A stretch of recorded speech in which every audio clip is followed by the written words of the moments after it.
En este momento estamos viendo a Guillermo trabajar. Él es otro de los ancianos que vive en esta zona de Camagüey que no tiene un hogar. Y hoy River lo va a sorprender. Él está trabajando porque de esa manera se gana unos pesos adicionales para poder sobrevivir. Hola, Guillermo. ¿Qué anda haciendo? Limpiando el café. Déjeme saludarlo, por favor, Guillermo. ¿Cómo está?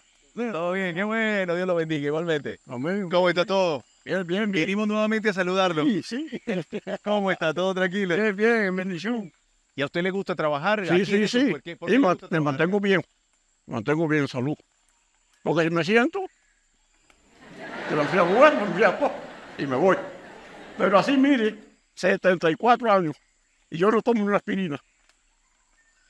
Ni una aspirina me tomo. Me llaman, me se llama Cristo. Esa es medicina. Empiezo a entender Cristo. Bueno, Guillermo, hoy queremos que se tome un día libre, Sí. un día de descanso. Queremos llevarlo a la iglesia, Sí. queremos honrarlo para que el día de hoy usted esté un poquito más tranquilo. Ujú. Quisiera que nos acompañe porque ha trabajado muy duro y usted ha hecho un muy buen trabajo, así que queremos atenderlo el día de Está hoy. bien. ¿Permite eso? Está bien, gracias. ¿Sí? ¿Nos Gracias. acompaña? Sí, cómo no. Bueno, entonces, ¿Cómo no? vamos entonces, acompáñeme. Vamos, vamos. Para la camisa. Ah, la camisa, la camisa. Luego aquí. Ah, muestre, yo le tengo la herramienta. ¿Y esta usted la hizo? Sí, sí, yo sé que le pongo el palo ese. ¿Sí? Oh. Sí. Uy, la puedo hacer con hormigas. Ah, se le trepan las hormigas y Sí, lo pican. y son una chiquitica que es de Santa Nica. Que son bravas. Satánica. Hormigas satánicas. Hormigas Esas satánicas. hormiguitas que son, aquí las tengo 40. Porque la picación dura como 40 minutos. Vamos, obediencia. ¿Verdad? Obediencia. Nos vamos a ir en camioneta y todo. Le traemos chofer para recibirlo. ¿Sí? ¡Oh! Siéntese aquí adelante. Siga, Guillermo. Me sabe mi pastor. Ajá. Sí, sí, sí. Mire, yo le digo al Señor, este siervo y la esposa de él, para mí, son dos ángeles que yo he puesto en este lugar. Los quiero y los respeto. Y obediencia. Igual me las orejas de Portugal. Siga, Guillermo.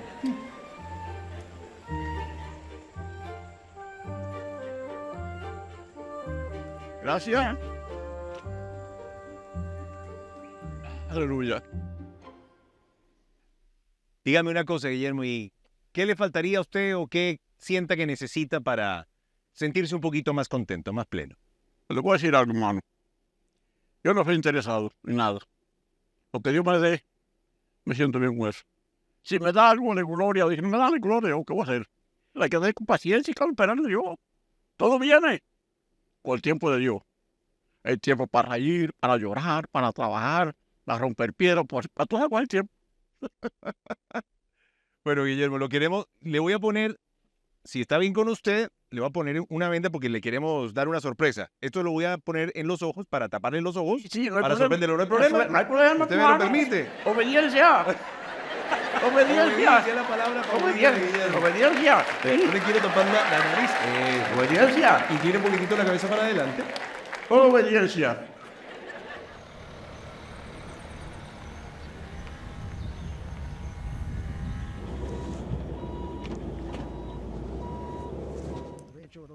Es. Uno más. Ahí está. ¿Está nervioso, Guillermo? No. Tranquilo. Tranquilo, mi amor. Yo sé que está en la mano de Dios del Señor. Obediencia. Ningún miedo, ninguna nervios, nada de eso. La paz de Dios en mi corazón. Yo voy a las manos del Señor, vaya. Para ser mejor. Voy a las manos del Señor. Y es el que me guía. Y el que me guarda. Bueno, Guillermo, paremos aquí un momentito. A mí me gustó mucho Sí. que usted siempre ha estado hablando de obediencia. Sí, Esa es una de las actitudes que Dios premia, la obediencia. sí, Y hoy queremos honrarlo de una manera muy especial. sí. Hay una sorpresa que hemos preparado para usted. Ujú. Hay una sorpresa que Dios dispuso para usted en este día. Así que cuando yo le dé la indicación, usted quítese la venda para que pueda Ajá. disfrutar de este momento. Ajá. Adelante, don Guillermo, quítese la venda de los ojos.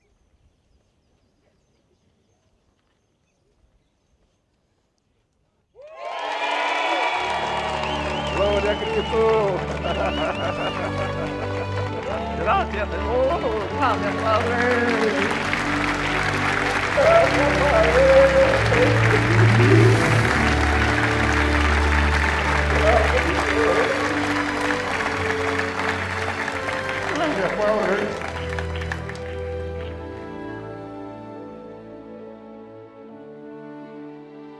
¿Cómo está, Guillermo? Bien, bien, bien, bien, bien. ¿Está contento? Sí, sí. ¿Qué siente? Sí, Cuénteme. sí, me siento bien, sí. Tranquilo. Tranquilo, tranquilo, tranquilo.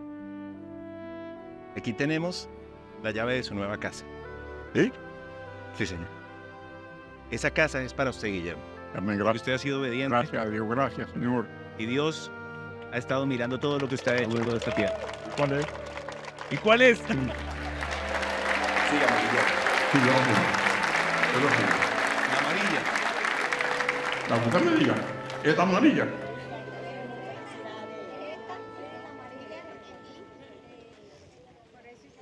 Esta. Sí, señor.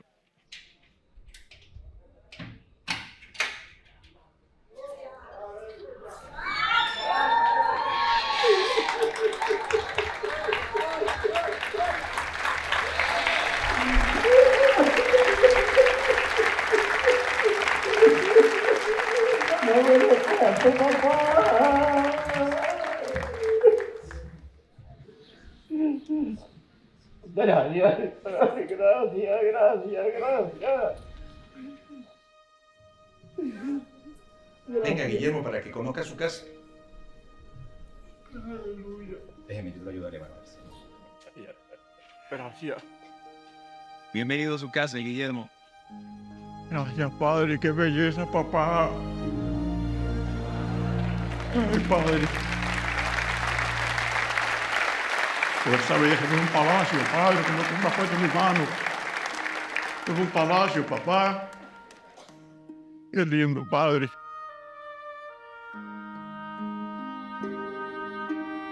Pero qué belleza cocina, mira. Qué belleza, Padre.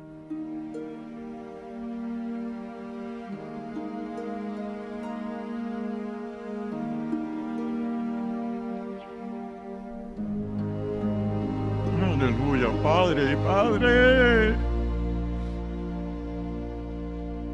Gracias, Padre.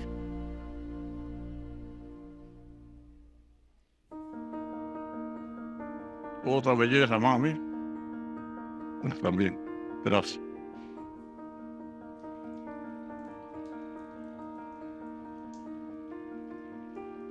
Tampoco tenía ducha, Guillermo. No. Con una cubeta y coger agua para un cubo, una cubeta, cargar agua para el baño y con una vasija, echar agua y coñar.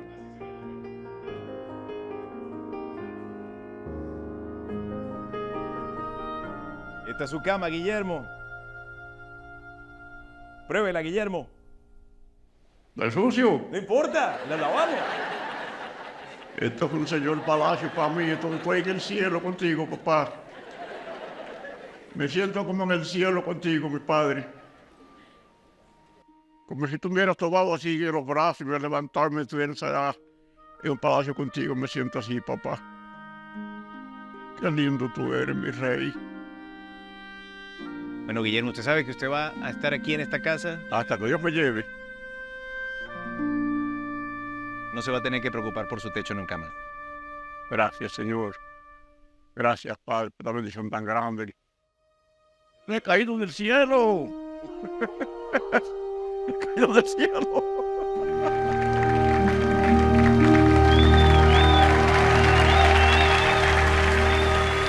Un saludo enorme, esa es tu semilla, el aplauso para todos los que siembran y hacen esto posible. Es el primero, es el caballero que vive solo, después los demás son matrimonios de abuelitos. Vamos a pronto ver la segunda, tercera, cuarta, quinta, sexta parte. Es maravilloso y ya están viviendo ahí, nada más que recién ahora lo estamos viendo. No tenía ni la posibilidad con 74 años de empezar otra vez y eso es lo que hace que puedan sentirse que la iglesia no son solo palabras. Por eso yo decía hace un ratito, uno puede decir todo el tiempo, vamos a orar por Cuba, vamos a orar por Venezuela, vamos a orar por Argentina, lo cual no está mal, es necesaria la oración, pero la fe sin obras es muerta. Y cuando uno lo hace por estos pequeñitos, lo hace por el Señor, ¿sí? No solo oramos, sino que damos. Esto es iglesia, ¿o no? Dios te bendiga, gracias. Muy bien, ¿estamos listos para lo que Dios nos va a hablar, sí o no? Entonces, quiero que me prestes muchísima atención, que abras los 5 sentidos, aún el sexto, pero no para decir, veo gente muerta, no. El sexto sentido es para que el Espíritu Santo hable al corazón. I feel the people. Una vez te conté que un grupo de psicólogos plantearon un ejercicio hipotético, por cierto, muy interesante. Los participantes de este experimento tenían que leer el resumen de la vida completa de otra persona. Y el resumen era más o menos así. Se les entregaba copias donde aparecía, insisto, el resumen de esta vida. Decía, Luciana nacerá durante el mes de agosto. A medida que crezca, desarrollará algunas dificultades de aprendizaje que le va a impedir leer correctamente. Debido a esta suerte de dislexia, va a luchar en el colegio por el resto de sus años escolares y nunca va a pasar más allá del promedio, nunca obtendrá calificaciones altas. Luego, promediando los 19 años, Luciana estará involucrada en un accidente provocado por un conductor ebrio. A raíz de este accidente, ella va a perder su pierna derecha y estará obligada a usar una prótesis por el resto de su vida. Con el tiempo, ella va a conseguir un trabajo, un empleo estatal, pero aquel accidente la habrá marcado de por vida y entonces, por alguna razón, su estima se vio afectada y ella no será capaz de iniciar una pareja y mucho menos una familia. En su vejez, ella, Luciana, terminará en un asilo para ancianos y pasará la mayor parte de sus años altos completamente sola. Ese es el resumen de la vida. En la segunda parte del ejercicio de este experimento, los participantes tienen que imaginar que Luciana es su propia hija. Ella todavía no nació, pero pronto va a nacer y esta es la vida que inevitablemente le espera. Este resumen es lo que va a ocurrir. Y se le da a los participantes un solo minuto para cambiar algo en la historia de Luciana. Solo tienen un minuto para cambiar algo. Con borrador en mano y un cronómetro, ellos pueden eliminar lo que quisieran de la vida de Luciana. La pregunta de los participantes era, ¿qué borramos primero? ¿Qué borraríamos nosotros primero si fuera nuestra hija? Bueno, francamente, muchos de nosotros borraríamos sus dificultades de aprendizaje, a priori, para empezar, el accidente del auto, por supuesto, y la vejez en soledad en el asilo. Esas 3 cosas las eliminaríamos rápido, en menos de un minuto. ¿Por qué? Porque amamos a nuestros hijos y quisiéramos todos, si somos padres medianamente buenos, que quisieran que vivieran una vida sin estas luchas, sin dolores, sin fracasos. Todos quisiéramos que la vida de nuestros hijos estuviera libre de dolor, libre de angustia, libre de pesares. Pero la verdadera pregunta es, ¿esto sería realmente lo mejor, que le elimináramos a nuestros hijos todas las dificultades? ¿Realmente en el fondo pensamos que una vida libre de cualquier dificultad los va a hacer felices? ¿Y qué tal si borráramos una dificultad que los va a motivar a orar y buscar a Dios? ¿Qué tal si quitamos algo de su vida que justamente por ese aguijón es que se acercan a la presencia de Dios y nosotros lo borramos? ¿Qué tal si borramos la dificultad que le va a enseñar a tener resiliencia, va a forjar su carácter y le va a enseñar a tener gozo a pesar de las dificultades difíciles? Y nosotros terminamos haciendo de nuestro hijo un pusilánime, un timorato, porque borramos aquello que justamente en la vida lo iba a fortalecer. ¿Qué tal si borramos justo esa circunstancia difícil que lo va a despertar al propósito de Dios en su vida? Y nosotros vamos y lo borramos. Yo sé que suena fuerte, pero todos los que somos adultos sabemos que el contribuidor número 1 para la madurez espiritual, para la madurez emocional, no son los mensajes, no son los sermones, no son los libros, no es el congregarse semanalmente. El contribuidor número 1 para la madurez espiritual siempre son las circunstancias difíciles. Eso es lo que nos hace quienes somos. Eso revela de qué estamos hechos, de qué madera estamos forjados. Y diré esto, no puede haber un despertar espiritual si antes no hubo un adormecimiento que Dios permitió. No puede haber un real encuentro con Dios si primero no ocurrió un desencuentro, un alejamiento del Señor. Dicho esto, quiero meterme de lleno en la historia de hoy, que es, como dirían los chilenos, harto conocida. Es muy conocida, pero que tiene algunos aristas que son sorprendentes. Posiblemente sea la historia más conocida que relató Jesús, que es obviamente la del hijo pródigo que aparece narrado en Lucas capítulo 15. El hecho de que sea una parábola, o sea, una suerte de metáfora, no impide que sea una historia llena de eventos de la vida real. O sea que cuando uno escucha la historia del hijo pródigo es imposible oírla o leerla sin identificarse en alguno de sus puntos. La palabra dice que un hombre tenía 2 hijos, sé que la mayoría lo sabe, pero la repasamos rápido. Un hombre tenía 2 hijos y el menor de ellos un día le dice al papá: padre, dame la parte de la herencia, de la hacienda que a mí me corresponde. No voy a esperar a que te mueras para cobrarla, quiero cobrarla por adelantado. Y no muchos días después, dice el Señor en esta historia, el muchacho, juntándolo todo, el hijo menor, parte lejos a una provincia apartada. Y allí desperdició toda la herencia, toda la hacienda, viviendo la vida loca, diría el apóstol Ricky Martin, viviendo perdidamente. Una versión dice una provincia apartada, pero hay otra versión que dice se fue a un país lejano,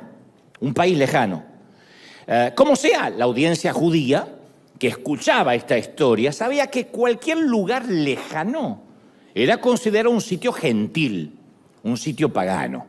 La implicación era clara, obviamente. El hijo no solo le dio la espalda al padre, o sea que no era meramente una cuestión familiar, sino que también le dio la espalda a su fe, a la creencia de toda la familia. Se fue en busca de una tierra o un país en el que no tendría que dar cuentas a nadie, donde supuestamente sería libre.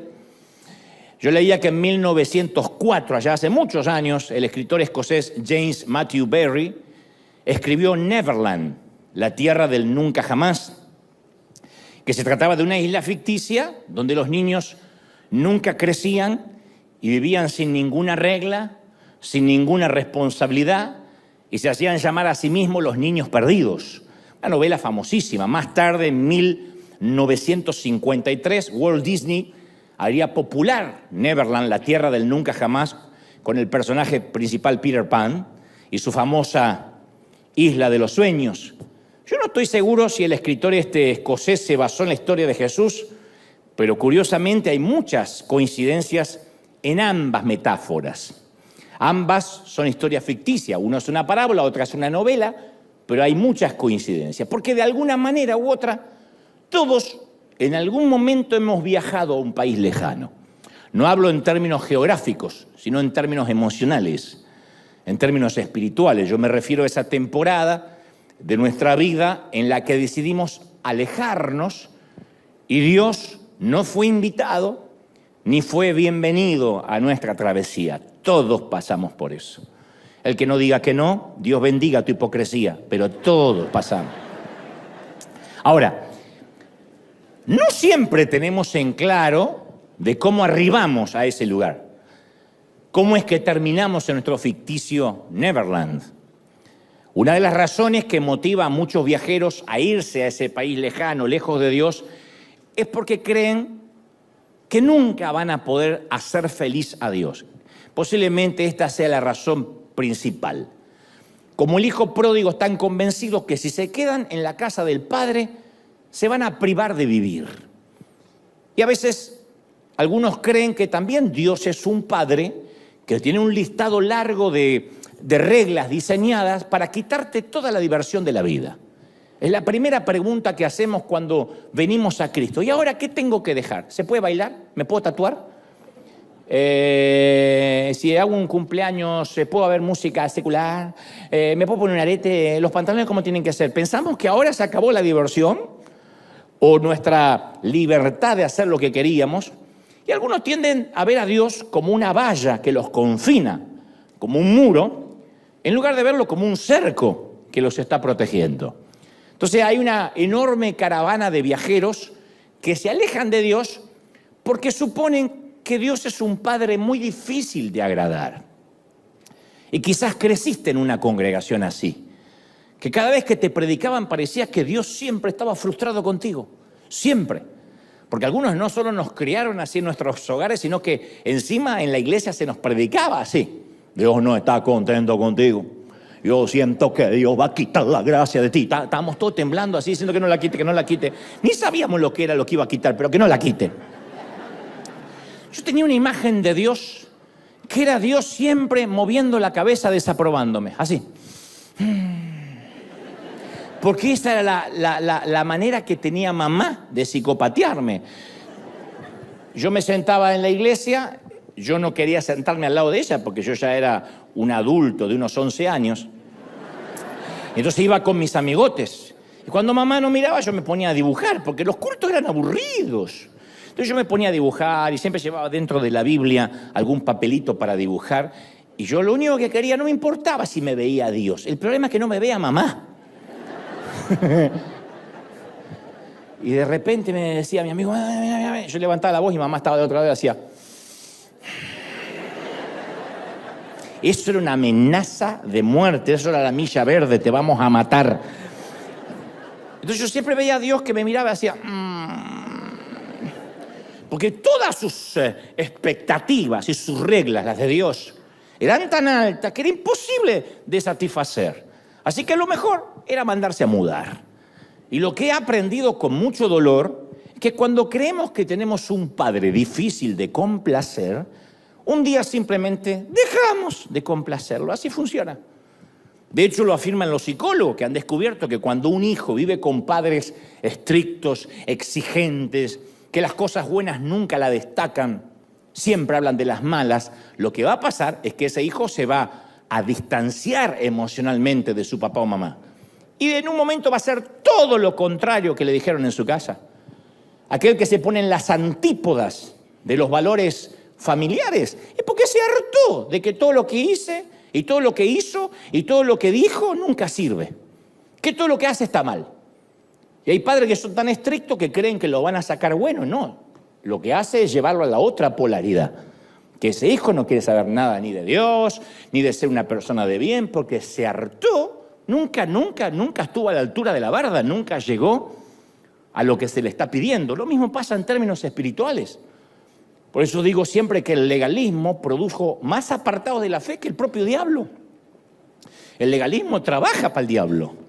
Porque cuando pongo reglas que nadie puede cumplir, cuando el líder pone reglas a las cuales es difícil, cargas, como dijo el Señor, que ni ellos pueden llevar y se las ponemos a los demás, uno termina diciendo, más, yo ya no puedo. Al final me piden tanto que yo no doy con el ancho, no puedo. Entonces muchos ven a un Dios enfadado, que haya placer en repartir castigo, pendiente de que caigas, como que Dios dice, ya vas a caer, ya vas a caer. Mi mamá decía eso. Yo me estaba riendo con mis chicos y mi mamá decía una frase que cuando yo era chico decía, no la entiendo porque no soy papá. Cuando esté del otro lado del mostrador y sea papá, quizá entienda la frase que me está diciendo ahora. Ahora no lo entiendo. Me hice papá y todavía no entiendo la frase que me decía mi mamá. Me miraba a jugar y decía, seguí jugando, seguí, que ya te vas a romper la cabeza. ¿Y cómo me voy a reír? ¿Por qué se va a reír? ¿Por qué tengo la cabeza abierta? Bueno, a veces vemos que Dios está mirándonos o sentimos que Dios nos está mirando, ya vas a pecar, así que el tipo no peca más, ya vas a pecar. ¿Y cómo me voy a reír? Y no importa cuán arrepentido estés, vas a tener que pagar en el infierno. Nota que es lo primero que los religiosos escriben en las redes. Ya vas a pagar, Dante, en el día del juicio. Sigue riéndote de las suegras, sigue riéndote de las suegras. Ya se va a reír Dios cuando te mande al infierno. No, Dios no se va a reír nunca mandando a alguien al infierno. Pues un padre, ¿cómo un padre se va a reír porque manda al hijo a quemarse? Entonces, con un Dios así, ¿cuál es la respuesta natural? Huir. Uno se cansa y huye. La historia de Jesús continúa y dice, y cuando este caballero, el hijo pródigo, este muchacho, lo hubo gastado todo, se dilapidó la fortuna, vino una gran hambruna en la tierra donde él estaba, en Neverland, y le comenzó a faltar todo. Entonces fue y se arrimó a uno de los ciudadanos de ese país, el cual le envió a su hacienda para que cuidase puercos o cerdos. O ¿cómo le dicen en otros países a los cerdos y puercos? Eso. Entonces, no escucho nada acá, pero lo mandaron a cuidar. El hombre dijo, bueno, sí, yo te doy un empleo, cuida los puercos, vete a la porqueriza a cuidar los marranos. Y entonces él dice que cuando estaba cuidando los puercos deseaba llenar su vientre con las algarrobas que comían los puercos, pero los que los contrataron no le dejaban comer la comida de los animales. Dijo, no, eso para los animales. Sal de aquí y te compras una pupusa, pero esto es para los animales. Lo que pasa es que él no tenía para comprar, no tenía dinero. Y como era de esperarse la vida se puso difícil. Neverland nunca termina siendo lo que muestra el folleto. Nunca Neverland es lo que muestra la publicidad, ni el mercadeo. Y entonces sucede lo que te dije al inicio, las dificultades tienen el curioso poder de despertarnos. Hay mucha gente que a mí me ha confesado en algún momento, yo dejé de huir de Dios cuando toqué fondo. Dejé de huir de Dios cuando ella o él me pidió el divorcio. O cuando me escuché decir soy un alcohólico. O cuando la gente se enteró de mi secreto. Dejé de huir cuando la prueba de embarazo salió positiva y no sabía quién era el padre. Dejé de huir cuando desperté en el hospital luego de una sobredosis. Decidí dejar de huir de Dios cuando me di cuenta que estaba en el asiento trasero del auto de la policía. Cuando fui despedido por malversación de fondos. Cuando la infidelidad fue descubierta. Entonces todos recordamos aquel momento en que abrimos los ojos y nos damos cuenta por primera vez que estamos en un corral de cerdos. No es hasta que las cosas se ponen difíciles cuando por fin tenemos un despertar espiritual. A veces abrimos los ojos cuando todo empieza a derrumbarse. Yo digo, ¿por qué solemos ser? Y noten el plural que estoy usando, no estoy diciendo tú. Nosotros, ¿por qué solemos ser los hijos del rigor? Incluso nuestros hijos, ¿por qué algunos siempre están aprendiendo por las malas, como decían nuestros padres? ¿Por qué no pueden obedecer a la primera? ¿Por qué hay que amenazarlos, ponerles penitencia, quitarles el iPad, decirles si no suben las calificaciones, etcétera, etcétera, etcétera? ¿Por qué nosotros con Dios somos iguales? La mayoría. Es doloroso que a veces se requiere de una enfermedad para hacernos despertar a lo que es eterno. La cantidad de gente que ahora mismo, a esta hora, está en un hospital diciendo yo necesito sanarme o que mi hijo se recupere y prometo congregarme y orar y leer la Biblia. A veces se requiere de una pérdida de empleo para llevarnos a una oración más profunda, porque ahora tenemos mucho tiempo para orar, porque no tenemos empleo. A veces se requiere de un corazón roto para que finalmente dejemos entrar a Jesús y que nuestra dependencia emocional no sea un novio, una novia, una pareja, sino que sea el Señor. En 2 Corintios 7:10, Pablo le escribe a la iglesia justamente de Corinto y les dice, pues la clase de tristeza que Dios desea que suframos nos aleja del pecado y trae como resultado la salvación. No dice la tristeza que Dios causa, sino la que Dios desea, o sea, la que Él va a usar, las circunstancias que Él se va a valer para traernos a Él. Que por lo general esas circunstancias las provocamos nosotros y Dios las usa para que volvamos a Él. Las consecuencias de nuestras decisiones pueden ser a veces una alarma, danger, danger, danger, que nos hace recapacitar, que nos hace despertar. Cuando uno se encuentra en ese país lejano, en Neverland, es cuestión de tiempo para que nuestras decisiones nos alcancen. Voy a decirte algo que decían nuestros padres, las consecuencias llegan siempre. Por eso uno tiene que aprender con la edad a escuchar las alarmas. Cuanto antes aprendas a oírlas, tanto mejor. Y yo quiero decirte algo muy cierto. La eficacia de las alarmas está proporcionalmente relacionada al deseo que tengamos de oírlas o de ignorarlas. Uno tiene que decir, voy a escuchar las alarmas de mi vida, no las voy a ignorar. Cuando Jonás, el profeta bíblico, se aleja de la voluntad de Dios, el tipo se puso a dormir en el casco del barco y el capitán pagano le dice, ¿qué tienes, dormilón? ¿Cómo puedes dormir? Levántate, hombre, y clama a Dios. ¿Cómo puedes dormir en medio de la tormenta? Y hay quienes necesitan una alarma que los despierte a los gritos. Yo sé que hay gente acá que pone la alarma en el celular y pone el arpa. Para mí eso significa, sigue durmiendo. Todos entenderán. Otro necesita una bocina de avión, porque si no, de barco. Bueno, los aviones no tienen bocina, pero...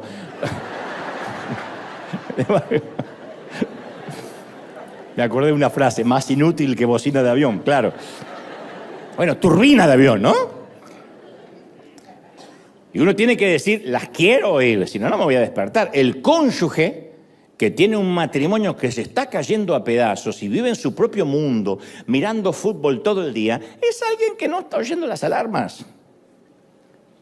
El estudiante que desarrolló el hábito de perder tiempo en las redes sociales o los videogames y puede perder el año por bajas calificaciones, no está oyendo las alarmas. La madre que le vive gritando a sus hijos porque cree que eso es educar y no recuerda la última vez que se arrodilló a los pies de la cama para orar por ellos, es una dama que no está escuchando las alarmas. El padre que se va a trabajar antes que sus hijos se levanten y regresan después que se fueron a dormir, no está oyendo las alarmas. Posiblemente termine de pagar la casa, pero va a perder el hogar en el proceso. Entonces, no te engañes pensando que es tu vida y que no le debes explicaciones a nadie, porque tu viaje a Neverland siempre va a afectar a todos los marineros que viajan en tu barco, siempre. Las decisiones que tomamos van a afectar a todos los marineros que están a bordo con nosotros. Tarde o temprano las alarmas siempre suenan en Neverland, siempre. El hijo pródigo no oyó la alarma hasta que llegó al chiquero, no oyó ninguna. No la escuchó cuando le pidió la herencia a su padre. No oyó la alarma que estaba mal. No escuchó la alarma cuando sintió que su billetera estaba más flaquita, más delgada, después de festejar, de parranda en parranda y de reventón en reventón todos los fines de semana. No escuchó la alarma cuando llegó la hambruna y no tenía ahorros. Desoyó, hizo caso omiso a esa alarma cuando aceptó el trabajo de cuidar los cerdos. No se dio cuenta de que su vida iba de mal en peor. Uno lee esta parábola o esta historia y dice, ¿de verdad cómo es que el tipo no se dio cuenta que iba en declive? ¿Cómo pudo dormir durante todo eso? Lo que suele suceder es que cuando suena la alarma la apagamos y decimos, 5 minutos más. ¿O no? Hagan memoria de cuándo es que llegamos tarde a una cita. Por los 5 minutos más. Si uno tuviera la disciplina de decir salto de la cama, aunque esté muerto de sueño, pero en invierno, en pleno, un frío, bajo 18 mantas suena pi, pi, pi, pi, y sacas la manito así como E.T. y la apagas y vuelves a meterte. ¿Qué significa eso? Vas a llegar tarde, nunca son 5 minutos más. Entonces, cuando uno se despierta, cuando nos despertamos nos preguntamos, ¿cómo llegamos hasta aquí? Entonces yo pregunto, ¿hay alarmas en tu vida sonando ahora mismo? Que estás apagando y apagando y apagando. Porque hay personas que piensan que para reaccionar tienen que tocar fondo. ¿Y qué tal si Dios está tratando de despertarnos ahora mismo para salvarnos de una angustia futura, para que no toquemos fondo? Pensemos como padres, ¿quién de nosotros dice, ya le va a agarrar un cáncer a mi hijo, ya va a tener un accidente casi fatal y entonces va a regresar a la casa de papi? ¿Qué padre, siendo injusto, da una mala dádiva a sus hijos? ¿Cuánto más el Padre Celestial? ¿Por qué pensamos que Dios quiere que toquemos fondo? Las gramas del cementerio y los hospitales no son los sitios a donde Dios le gusta hablar con sus hijos. Pero es donde generalmente más nos comunicamos con Dios, porque ya no tenemos otra opción. Entonces, una de las alarmas que siempre suele sonar, incluso cuando vemos experiencias de otra gente que también se apartó de Dios. Caramba, ¿qué les pasó cuando se apartaron del camino? Yo nunca vi a alguien que dijo, me aparto de Dios y después le fue bien. Terminó siendo Elon Musk. El tipo, la tipa que necesariamente tener dinero no es que le vaya bien, pero digo, ni siquiera veo a alguien exitoso apartado de Dios. ¿Cómo le fue al compañero de trabajo que no fue honesto con su informe de ingresos? ¿Cómo le fue? ¿Cómo le fue a aquel que vivió mintiendo en la declaración de impuestos? Sí, zafó 1 año, 2, 3, pero finalmente lo cruzaron y lo eyectaron. ¿Cómo le fue a la vecina que pensó que podía coquetear con otros hombres sin que su marido se diera cuenta? ¿Cómo le fue al compañero que intentó copiarse del examen y se copió y fue pasando? ¿Cómo le fue al empresario que puso su trabajo antes que a la familia? Dios hace sonar las alarmas para que él pueda darse cuenta, el caballero, que todo el dinero que pueda acumular no le va a servir si después pierde a sus hijos. Y Dios hace sonar las alarmas para que ella, la dama, pueda ver de que no sirve de nada una casa bien decorada, una casa con la vajilla de los sueños, si en el hogar su marido y sus hijos no encuentran paz. Las alarmas siempre suenan. Nadie se levanta a la mañana y dice, ¡uy! ¡Fracasé! ¡No! Pero cuando nos damos cuenta que estamos dentro, viviendo una porqueriza, ahí nos percatamos que siempre necesitamos a Dios. Piensa en esto, el hijo pródigo quería romper la dependencia de su padre, se hartó, como mucho cuando decimos, basta, yo no me congrego más, basta que me digan lo que tengo que hacer. Bueno, el hijo pródigo se hartó de depender de papi. ¿A dónde recurrió para obtener los recursos? Al papi. Quiero mi herencia. Porque no es que dijo, me voy, hago mi vida y forjo mi propia fortuna. Para poder independizarse tuvo que recurrir al hombre de quien ya no quería depender. Me hace acordar a nuestros hijos. Yo quiero hacer mi vida. ¿Y le estás lavando los calzones? ¿De verdad? No te metas en mi cuarto, el cuarto que tú pagas. Hasta en la rebeldía, el hijo pródigo dependía del padre. Y yo pregunto, ¿cuán desesperada tendrá que ser nuestra situación para que nos demos cuenta que hasta en la rebeldía dependemos de Dios?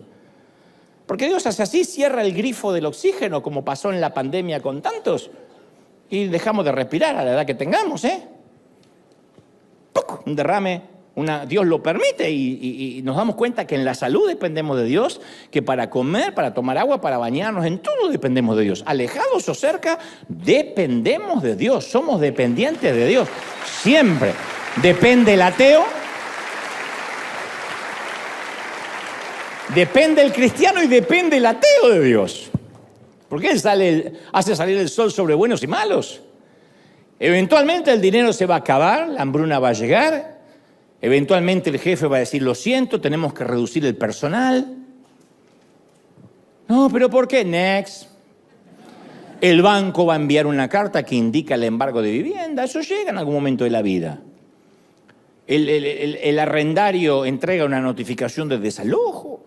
Los resultados llegan con un diagnóstico que no quisiéramos leer. Los resultados médicos. El celular suena y hubo un accidente, hay que ir al hospital. Esas cosas pasan cerca de Dios y lejos de Dios.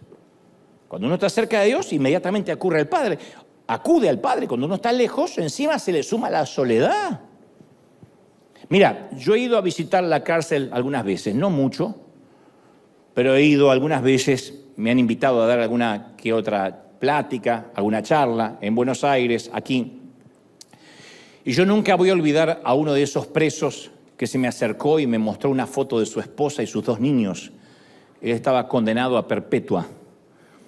Y dijo, desearía no haber tenido que llegar a este sitio para entrar en razón. Tuve que tocar fondo para saber lo que me perdí. Yo no sé por qué usamos esa frase. Y bueno, toqué fondo. A veces hay que tocar fondo. No hace falta tocar fondo. Podemos despertar ahora mismo, en este mismo servicio, ahora, esta mañana, despertar ahora. No hace falta llegar hasta el chiquero.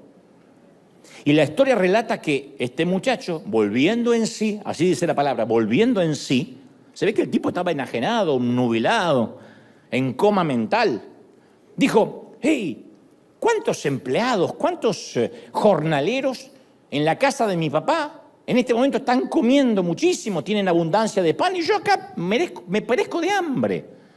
No se comparó con su otro hermano, se comparó mínimamente con los empleados. Dijo, el que le sirve el café a mi papá gana más que yo.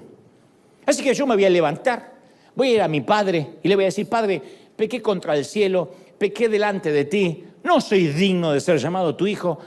Por favor, contratame como uno de tus empleados. Quiero ser un empleado tuyo. Mándame a limpiar el gallinero, a arrear el ganado, lo que sea. No pretendo lo que perdí. Mínimamente un empleo. Cuando él llega a esta conclusión, no había nadie alrededor. Él y los puercos y los cerdos. Y esta es la conversación más difícil que todos alguna vez vamos a tener en la vida. No con el cerdo, sino a solas. Este tipo de honestidad es la más difícil. La persona más difícil con la cual ser honestos es con nosotros mismos. Somos nosotros a quien más nos mentimos. Usted dirá, no, le miento a los demás. No somos honestos con nosotros mismos. Rara vez uno es honesto consigo mismo. Porque nadie quiere decirse a sí mismo la verdad cruda.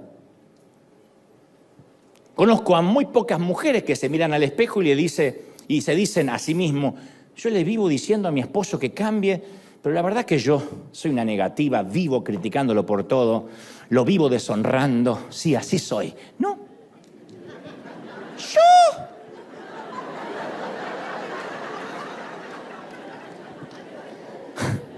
Y no hay peor ciego que el que no quiere ver.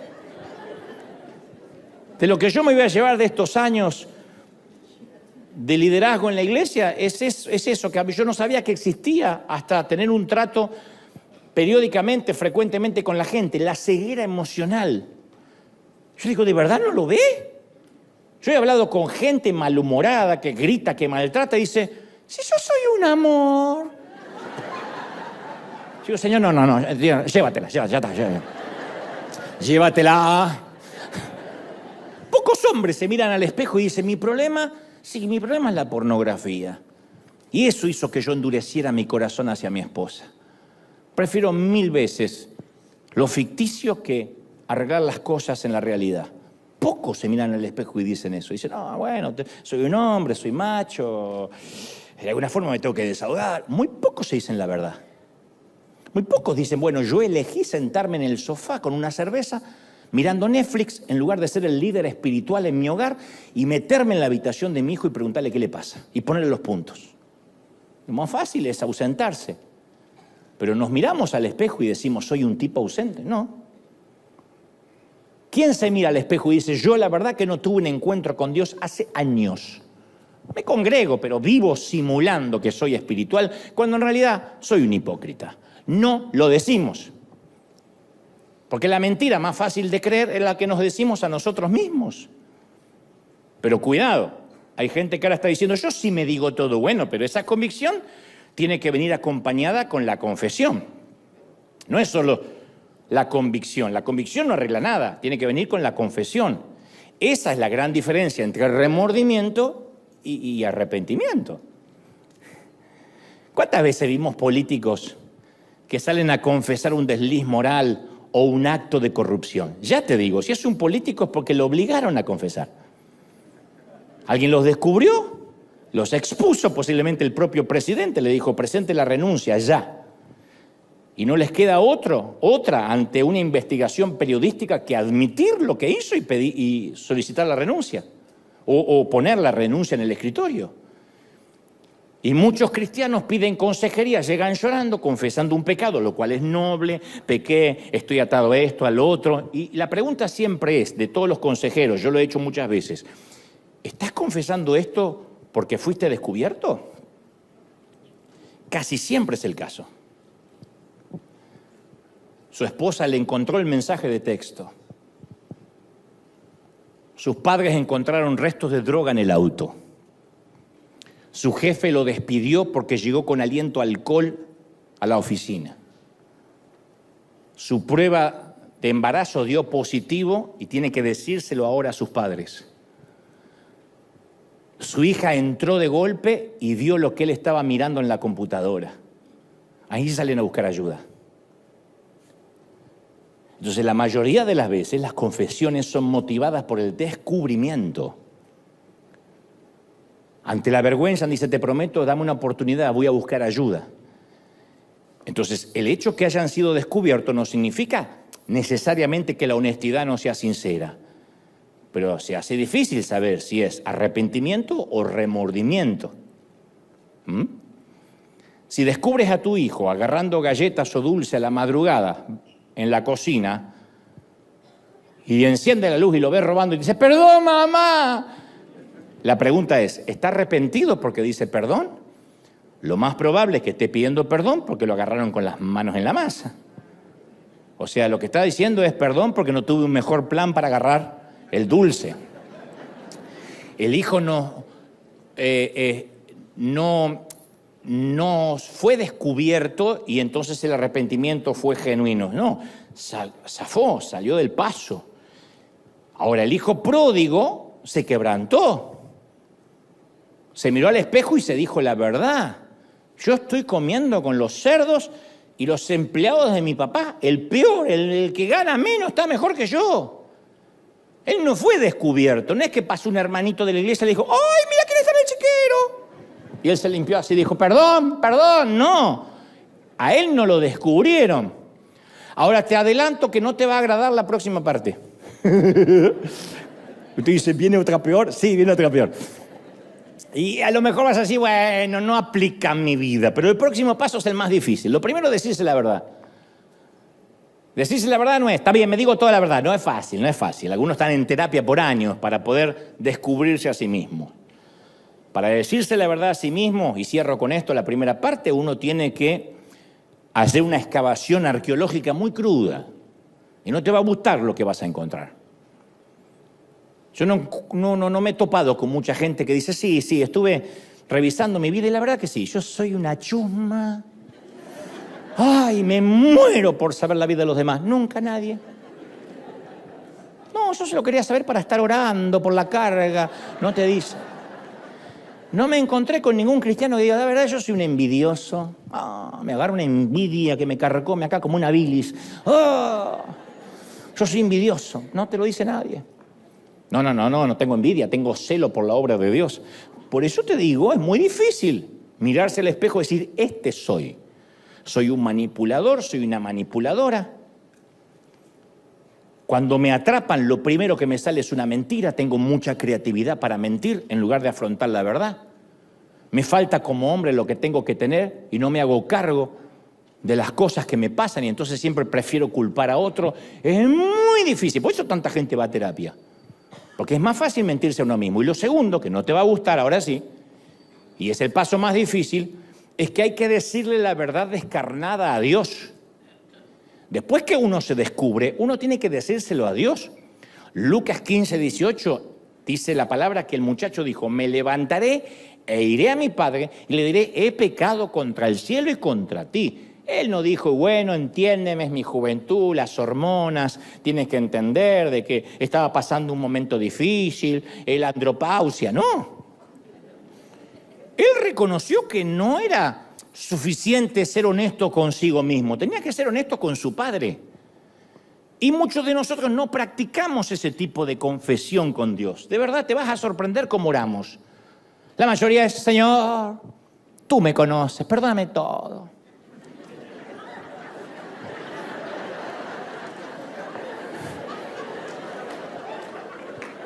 ¿De verdad? ¿Cómo perdóname todo? ¿Cómo que no es un cómplice? Porque uno piensa que si uno confiesa explícitamente es como autosabotaje. Y nadie hace autosabotaje. Imagina que excedes el límite de velocidad, más de 100 millas por hora, vas a más de 100 millas por hora en una zona limitada a 75 millas por hora, qué sé yo. Y de pronto te das cuenta que vas rápido, te das cuenta, reduces la velocidad, porque dice, hey, no me está viendo nadie, pero tengo que ser honesto conmigo mismo.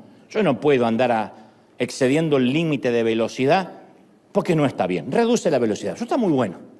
Pero imagina que el día siguiente ves un policía y dice, hey, oficial, quería informarle que ayer yo excedí el límite de velocidad. ¿Y? No, quería decírselo para quedarme tranquilo. Si quiere hacerme una multa, un ticket, hágalo, oficial. Yo tengo que aprender. ¿Quién hace eso? ¿Quién? Nadie confiesa voluntariamente que hizo trampa. Nadie. Nadie. Por eso me da gracia cuando dice, les cobraron un penal que no iba. Y bueno. Cuando el penal es a favor, ¿quién va a reclamar? Es fútbol. A veces te queda fuera porque el penal se lo dan al otro y a veces te lo dan a ti porque no lo vio y porque no lo vieron en el bar y porque estaban todos comprados, qué sé yo. Pero ya está. ¿Quién confiesa? Confesamos cuando tenemos evidencia que nos acusa. Entonces nuestro instinto como cristianos es esconder las cosas. Y nos pasa a todos, incluso a los que estamos en el liderazgo. Hay mucha gente hay mucha gente que no, y hay gente que a mí me percibe como un hombre muy espiritual y a veces yo me he visto obligado a proyectar esa imagen, a seguir alimentando esa imagen, que no se desilusionara, porque siempre parece más fácil simular que toda nuestra vida está en orden, que no tenemos los problemas de los demás, que no tenemos nada demasiado grave con lo cual lidiar y por lo cual deberíamos arrepentirnos. Eso es lo que hacen la mayoría de los pastores. Muy difícil que un pastor diga, oren por mí porque me estoy alejando de Dios. Saben, oren por mí porque mi familia es un caos. Muy difícil. La mayoría le conviene mantener esa imagen epifánica, impoluta, para que lo respeten, para que digan, él está en otro nivel. Y uno alimenta eso porque cree que si uno expone su vulnerabilidad, va a perder autoridad, va a socavar la autoridad. Y es todo lo contrario. Uno tiene empatía con alguien cuando lo ve humano, cuando dice, el tipo pasa lo mismo que yo. Cuando uno lo ve al otro que vive en un universo paralelo, dice, claro, yo tengo que vivir un infierno y el tipo no tiene ningún problema. Entonces a veces uno trata de simular para mantener esa mentira, las expectativas ajenas. Pero cuando tenemos que reconocer que estamos yendo en una dirección incorrecta, no lo reconocemos porque nos sentimos niños tontos. Especialmente los hombres. Hagan memoria, cuando vamos conduciendo el auto, ¿quién de nosotros reconoce que está perdido si va con alguien más? Yo de cabezón seguí media hora más perdido, a propósito, para que no era por acá. Sí, es un nuevo lugar. Porque los hombres tenemos, no sé, debe tener algo que ver con nuestra virilidad, no sé. No queremos reconocer, estoy perdido. ¿A dónde viste un hombre? Está bien, ahora la mayoría tienen GPS. Hagan memoria, ¿cuándo uno de ustedes vio un hombre bajar del auto a preguntar una dirección? Sí, no sabe dónde queda la calle Broadway. Tu abuela, doy vuelta, me voy hasta Tijuana, pues no pregunto. Las mujeres preguntan, los hombres nos da vergüenza preguntar. El fondo de la cosa es no queremos reconocer que estamos perdidos. Y otra de las razones por las cuales mucha gente decide quedarse en el corral de cerdos es por la negación de la realidad. Yo no sé si alguna vez viste en televisión esas series de policíacas que el FBI usa una luz ultravioleta para encontrar manchas en una habitación, especialmente en una escena del crimen. A veces los delincuentes tratan de limpiar toda la escena del crimen, pero y encienden la luz y todo se ve impecable. Pero llega el FBI con esa luz ultravioleta y aparecen todas las manchas, cuando apaga la luz, todas las manchas que se intentaron borrar, rastros de sangre o flujos corporales. La negación consiste en apagar esa luz ultravioleta, prender la otra luz e intentar que las manchas no están, pretender que las manchas no están. ¿Cuál es la reacción más común de la gente cuando les llega el resumen de la tarjeta de crédito y no tienen para pagar? No abren el sobre.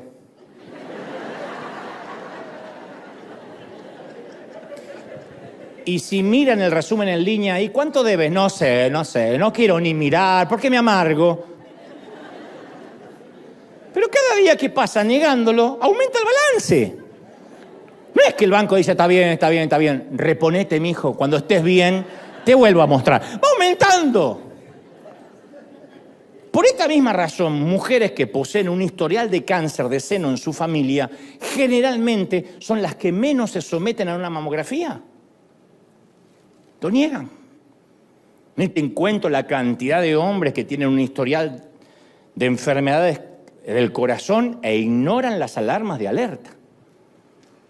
Mira, te agitas cuando caminas, no puedes subir ni una escalera. Tu papá murió del corazón, tu abuelo murió del corazón. No, pero lo mío es otra cosa. Lo mío es que me cayó mal el burrito.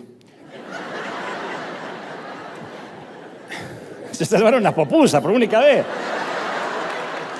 Yo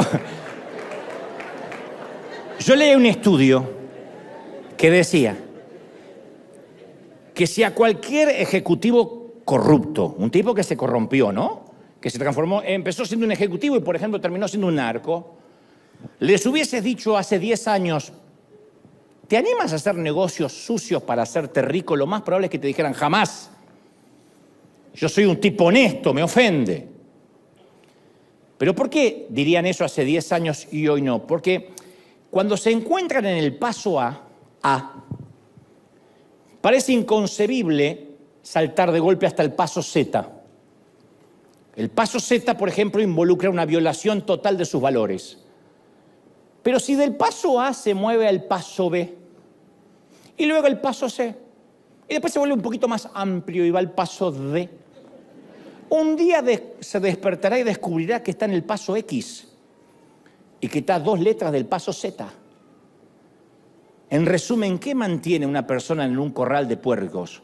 La negación, en no querer darse cuenta que todos los días, mientras que no hablas el sobre, aumentan los intereses.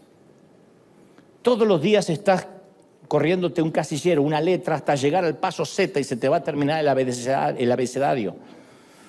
Todos los días estamos avanzando un casillero hacia el caos. Decir no pasa nada, no lo va a resolver. Y mientras leo la historia del hijo pródigo, a mí me sorprende la cantidad de personas que él pudo haber culpado. Porque podía haber tomado el papel de víctima el muchacho, pudo haber culpado a sus amigos, que cuando tenía dinero estaban ahí, cuando desapareció el dinero desaparecieron los amigos, los amigotes.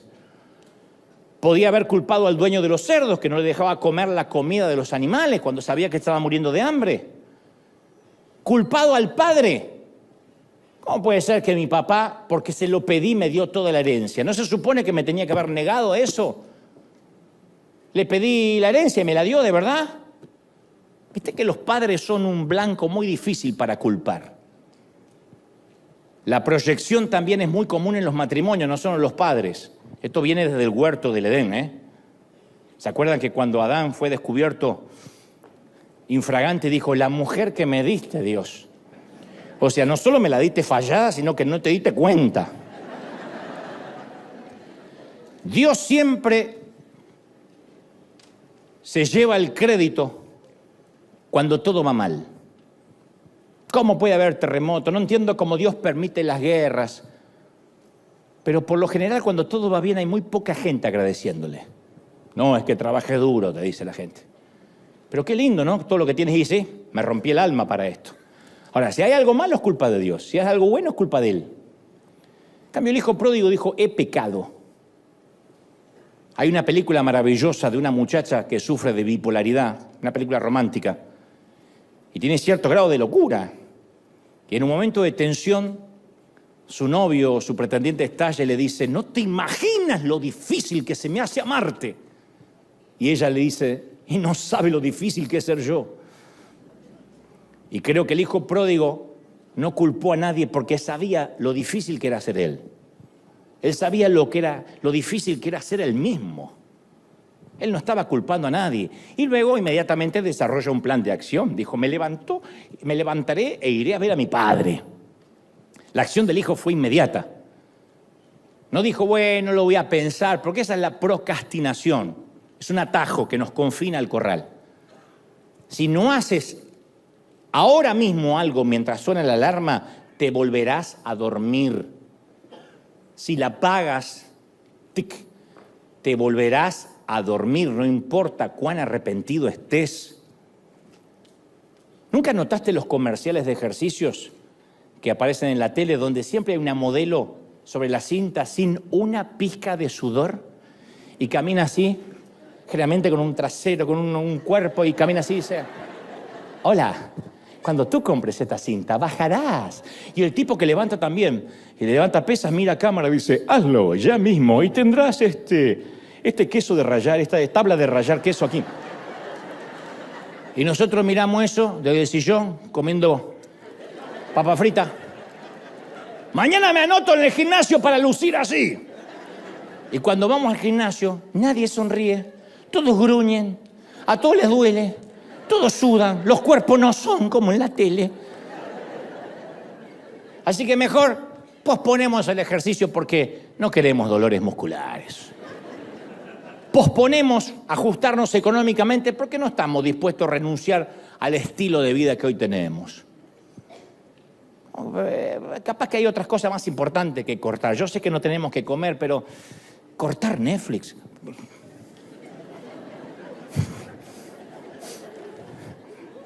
Posponemos buscar ayuda porque no queremos mostrarnos vulnerables. ¿Qué van a decir? Que estamos necesitados.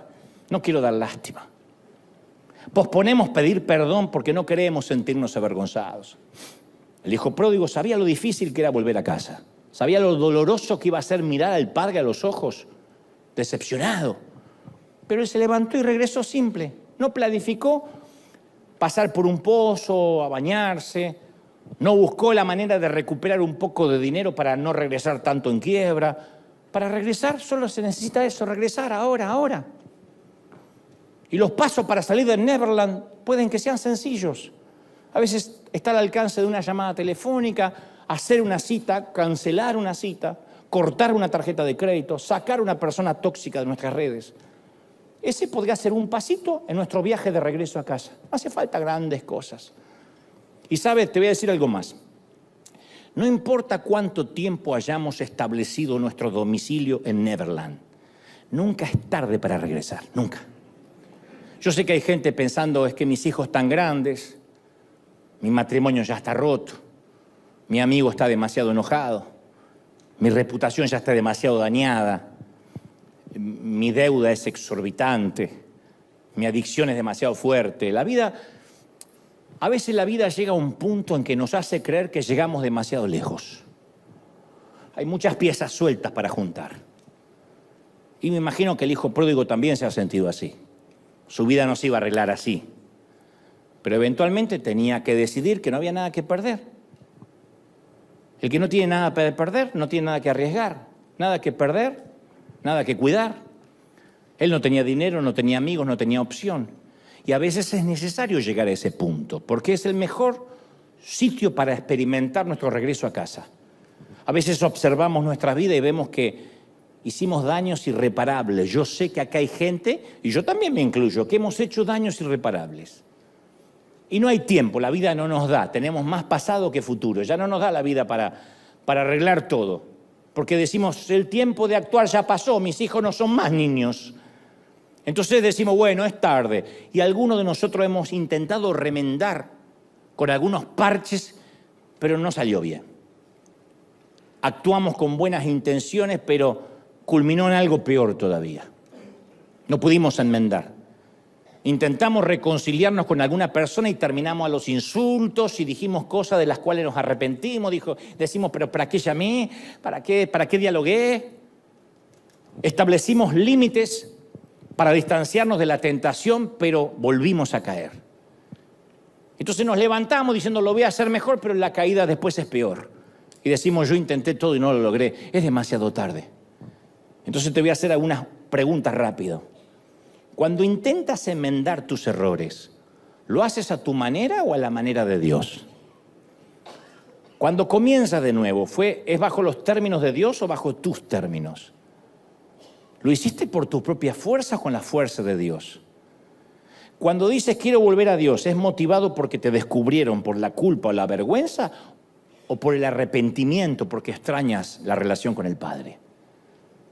Y ahora el hijo pródigo avanza lento por el sendero, huele a cerdo, así que hace que la gente lo evite porque no quiere que le tapen la nariz cuando lo vean.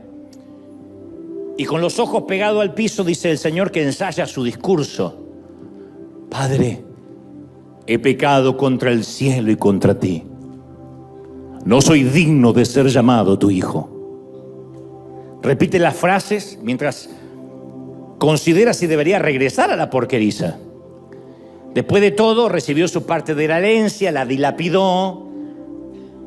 Durante este año que pasó, durante este año anterior, despertó en la cama con más resacas, jaquecas, mujeres y tatuajes más que un rockstar. ¿Cómo va a reaccionar su padre? Ya sé, quizá pueda ofrecerle devolverle en cuotas lo que gasté o pagárselo con trabajo. Está tan enfocado en su penitencia que no ve que el padre viene corriendo hacia él. Y el padre viene corriendo y abraza al muchacho mugriento como si fuera un veterano de guerra que regresa de estar en el frente. Y la historia la sabemos. Ordena a los sirvientes, dice, traigan el mejor vestido, el anillo, el calzado fino, porque ningún hijo mío puede verse como un sucio cuidador de pocilgas. Preparen un asado, traigan vino argentino. Pupusas no, burritos no. Hoy comamos bien, asado argentino. Es hora de celebrar en grande. Y te cuento una revelación. Nosotros solemos centrarnos en lo torpe que fue el hijo pródigo y lo terrible de su pecado. Pero en esta historia el personaje no es el hijo, es el padre. Porque cuando Jesús narra esta historia del hijo pródigo, lo hace en medio de una tríada, en medio de una trilogía. La moneda perdida, la oveja perdida y el hijo perdido. Y pregunto, ¿qué hizo la oveja para que la encontraran? Nada. Si las ovejas son bobas. No, ustedes, la oveja de verdad. ¿Qué hizo la oveja? Me volveré al rebaño. No, la tuvieron que ir a buscar. ¿Y la moneda qué hizo para que fuera encontrada? La moneda se fue a pasar el rato con las pelusas de polvo hasta que la mujer la encontró. Y yo nunca escuché una prédica de lo arrepentida que estaba la moneda, lo diligente que fue la oveja para localizar a su pastor. Pero siempre llegamos a la historia del hijo pródigo y pensamos que su arrepentimiento, su humildad, le consiguió el perdón. No. Nada de lo que hizo le consiguió el perdón. Fue muy bueno que, número 1, oyera las alarmas. Número 2, se viera al espejo y se dijera la verdad. Número 3, se arrepintiera. Número 4, no negara su realidad. Número 5, no culpara a nadie más. Número 6, que no lo dejara para mañana. Número 7, que no pensara que fuera demasiado tarde. Y número 8, que implementara un plan de acción inmediato. Fue maravilloso. Pero no confundamos nada de eso con que eso lo hizo digno del perdón. El muchacho no solo gastó la herencia, sino que revolcó su derecho de hijo en el lodo de la porqueriza. Sí, su arrepentimiento fue importante. No habría regresado al padre. Pero la condena y desprecio que sentía hacia sí mismo nunca lo hubiesen hecho merecedor de ser aceptado. Él dijo, he pecado contra ti y contra el cielo. No soy digno de ser llamado tu hijo. Algunos de nosotros hemos orado así alguna vez. No soy digno. Y Dios te dice, ¿y cuándo fuiste digno? ¿Cómo que no soy digno? ¿Qué pasaría si uno de tus hijos te dijera, papá, últimamente he sido súper bueno y ahora soy digno de ser tu hijo? ¡Mocoso! Anda, ve, cómete la cena que yo pago, ponte el calzón y el pijama que yo pago y acuéstate en la cama que te compré. ¿Cuándo fuiste digno? Ser hijo no tiene que ver con dignidad. Somos hijos por nacimiento, no por mérito. Somos hijos de Dios en la porqueriza o en casa. ¿Sí o no? El perdón es gracia. Gracia. Iglesia, hoy hay que abandonar la porqueriza. No empaque ni lo básico. No diga, bueno, junto algo. Nada. Vamos. Hay que salir a correr, vamos. Ahora mismo hay que emprender el regreso de la tierra del nunca jamás. Hay que reconocer que nos timaron, nos estafaron. En esta tierra no viven ni las sirenas, ni los elfos, ni los piratas. Y esta tierra no es la tierra donde no hay responsabilidad y no estamos obligados a crecer. Neverland es la tierra de la gran estafa, solo hay cerdos que apestan. Decidamos en este mismo instante dejar de ser parte de los patéticos niños perdidos. Dejemos la isla ficticia para formar parte de los hijos encontrados. A casa, a trabajar, a vivir, a cenar, a disfrutar. ¡Vamos a casa! ¡Vamos a casa! Un aplauso grande porque vamos a volver a casa esta mañana. ¡Bendito sea el Señor! Dale un aplauso grande. Hay celebración en los cielos, hay celebración en casa por un pecador que se arrepiente. ¡Bendito sea Dios! ¡Aleluya! No. Alguien tiene que celebrar a Dios más que eso. Ha hablado Dios esta mañana. ¡Bendito eres! ¡Ya ve!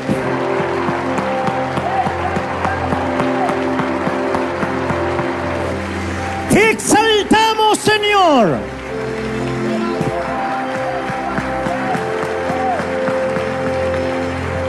¡Te exaltamos, Dios! Ahora conmigo levanta la mano donde estás y en casa también me encantaría que levantemos las manos juntos para orar. Señor Jesús, he predicado, he transmitido lo que creo me has dicho a tu pueblo, a estos tus hijos. Y ahora levantamos la mano como señal de rendición. ¡Me rindo! Diciendo, Señor,